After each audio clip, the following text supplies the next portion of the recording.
Hello বন্ধুরা, আজ হচ্ছে 28শে ডিসেম্বর রবিবার। তো আজকে এখন বেজে গেছে 10:30 মতো। আর আজকে আমরা সবাই মিলে অর্থাৎ 4জন মিলে এখন চলে যাচ্ছি বোলপুর শান্তিনিকেতনের পৌষ মেলা দেখতে। তো আমাদের যাওয়াটা প্রায় ঠিক করেছিলাম যে আজকের দিনে যাব, কিন্তু কিছু অসুবিধার জন্য আমাদের যাওয়াটা মাঝে ক্যান্সেল হয়ে গেছিলো। তো আজকে আবার সকালে উঠে আমরা ঠিক করলাম তো চলো যাওয়াই যাক, যেহেতু আজকে পৌষ মেলার শেষ দিন। তো আর আমার পৌষ মেলা দেখা কোনো দিন হয়নি, তো আজকে সেটাই আমরা দেখতে যাচ্ছি। তো চলো বেশি আর কথা বলবো না, এমনিতেই লেট হয়ে গেছে। আর ব্লগটা কিন্তু এখান থেকে শুরু করলাম, তোমরা ব্লগটা প্রথম থেকে শেষ পর্যন্ত দেখতে থাকো, আশা করি ভালো লাগবে। ব্রিজটা দারুণ, দেখো। ও প্রতীক্ষিত ব্রিজ। সেই মাটির সেই ইয়ে দিয়েছে, সেখান দিয়ে ওইটা পেয়ে যাবে। ওই যে আমরা অন্য রাস্তায় গেছিলাম। আমরা এখন জয়দেবের ব্রিজে দাঁড়িয়েছি। এটা দিয়ে অজয় নদী বয়ে যাচ্ছে। তো এখন এখানে কিছু ভিডিও কিছু ছবি তোলার জন্য দাঁড়িয়ে আছি।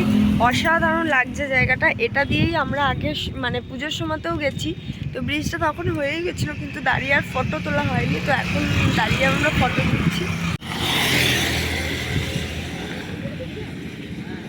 মাঝখানে জয়দেবের ব্রিজের কাছে দাঁড়িয়েছিলাম, আর এখন ঢুকে গেছি বোলপুর শান্তিনিকেতনের একদম কাছাকাছি। তো টোটো এত পার্কিং টার্কিং দেখে তো বুঝতেই পেরে গেছো একদম আমরা মেলার কাছেই চলে এসেছি। কিন্তু আমাদের মেলা অবধি গাড়ি নিয়ে যেতে দেয়নি, ওখানে গার্ড করে দিয়েছিল। তো আমরা একটা জায়গায় গাড়ি রেখে আমরা টোটো করে চলে এসেছি মেলার কাছে। আর আমরা তো পুরো অবাক হয়েছিলাম যে 200 টাকা থেকে পার্কিং স্টার্ট হচ্ছে। তো যাই হোক, আমরা এখন চলে এসেছি চা খেতে, কারণ সেদিন প্রচণ্ড ঠান্ডা লাগছিল আর মেলায় ঢোকার আগে তাই একটু চা খেয়ে নিয়েছিলাম। এবার চলো মেলায় ঢোকা যাক। চলো চলো চলো।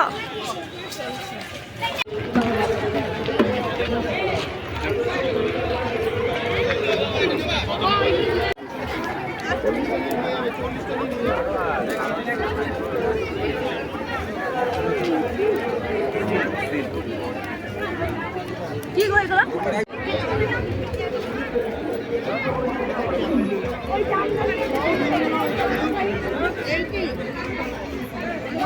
মেলার মধ্যে ঢুকে পড়েছি, আর এত জিনিস বা এত বড় মেলাটা কোন দিকে যাব আর কোনটা ছেড়ে কোনটা নেব বুঝতে পারছিলাম না। তবে কিছু কিছু দোকানে অনেকটা করে দাম বলছিল, আর কিছু কিছু দোকানে রিজনেবলই ছিল। তো সেরকমই আমিও একটা দোকান পেয়ে গেছিলাম, সেখানে টুকিটাকি কিছু জিনিস কিনেছি। আর এদিকে দেখো কত সুন্দর ছবি আঁকছে। তো মেলা ঘুরতে ঘুরতে খিদে পেয়ে গেছে, তাই এখানে আমি নিয়ে নিচ্ছি ঘটি গরম। তো অনেক দিন পর আমি ঘটি গরম খাচ্ছি, অনেক ছোটোবেলায় খেয়েছিলাম, আবার এখানে মেলায় এসে খাচ্ছি। তো সবাই মিলে একটু ঘটি গরম খেয়ে নিলাম দাঁড়িয়ে দাঁড়িয়ে। আর এদিকটা মেলার আর একটা দিক, যেখানে সুন্দর করে স্টল করে কিছু অ্যান্টিক পিস রয়েছে, তো সেগুলো কিছু দেখলাম। তো সেখান থেকে মেলাটা আর একটু ঘুরে নিলাম। তো ওই যে মেলাটা এতটাই বড়, অন্যের মুখেও শুনেছি বা নিজেও গিয়ে দেখলাম একদিনে মেলাটা ঘোরা সম্ভব না। তো চলো আসছে বছর আবার হবে, যদি সব ঠিকঠাক থাকে মেলায় আবার ইচ্ছা আছে আসার। তো চলো, তারপর এখন আমরা ওখান থেকে বেরিয়ে পড়ছি, এবং বেরিয়ে পড়ার পর আবার টোটো করে আমাদের গাড়ির কাছে চলে এসেছি। তো গাড়ি করে আমরা আবার চলে যাচ্ছি এখন বাড়ির দিকে, এখন রওনা দিতে হচ্ছে। তো চলো টাটা শান্তিনিকেতন বলবো। ওখান থেকে গাড়ি ছেড়ে একদম আমরা আবার এসে দাঁড়িয়েছি জয়দেব বাজারের কাছে। তো এখান থেকে গরম গরম বেগনি আর গরম গরম চপ নিয়ে নিয়েছি খাওয়ার জন্য, আর অসাধারণ খেতে লাগলো। তো তারপর চপ খাওয়ার পরই চপ বেগনি খাওয়ার পরই চলে এসেছি একটা মিষ্টির দোকানে একটু মিষ্টি নিতে। তো এখান থেকে একদম চলে যাচ্ছি দুর্গাপুর। তো চলো দুর্গাপুরের কাছে চলে এসে এখন আমাদের ইস্কনে হচ্ছে গীতা উৎসব, সাথে ছিল খাদ্য মেলা হচ্ছে আমাদের ইস্কনে। তো সেখানে একবার দাঁড়িয়েছিলাম, যেহেতু ওর ওপর দিয়ে যাচ্ছিলাম তো দেখলাম একটু দাঁড়িয়ে যাই।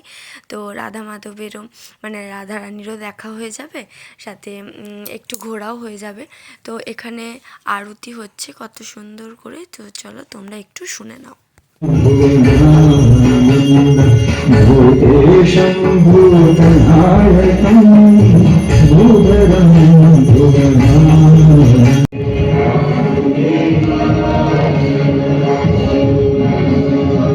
ওইদিকে আরতি হতে থাক, আর এদিকে আমরা চলে এসেছি। এখানটায় হচ্ছে খাদ্য মেলা, আর এখানেও ছিল অনেক ভিড়। তো এখান থেকেও আমরা বেরিয়ে পড়লাম, আর বেরোনোর পথেই দেখলাম এখানে ভোগ দেওয়া হচ্ছে, গরম গরম ভোগ। তো আমরা হাতে করে নিয়ে নিলাম গরম গরম ভোগ। শীতের দিনে কিন্তু ভোগটা খেতে খুব ভালো লাগলো, আর ঠাকুরের প্রসাদ তো খেতে এমনিতেই অমৃত লাগে। তো চলো এখন চলে এসেছি বাড়ি। তো আজকের সারাদিনের ভ্লগটা তোমাদের কেমন লাগলো না লাগলো অবশ্যই কিন্তু তোমরা জানিও, আর লাইক কমেন্ট করতে ভুলো না, সাথে চ্যানেলটাকে সাবস্ক্রাইব করে দিও। তো আজকের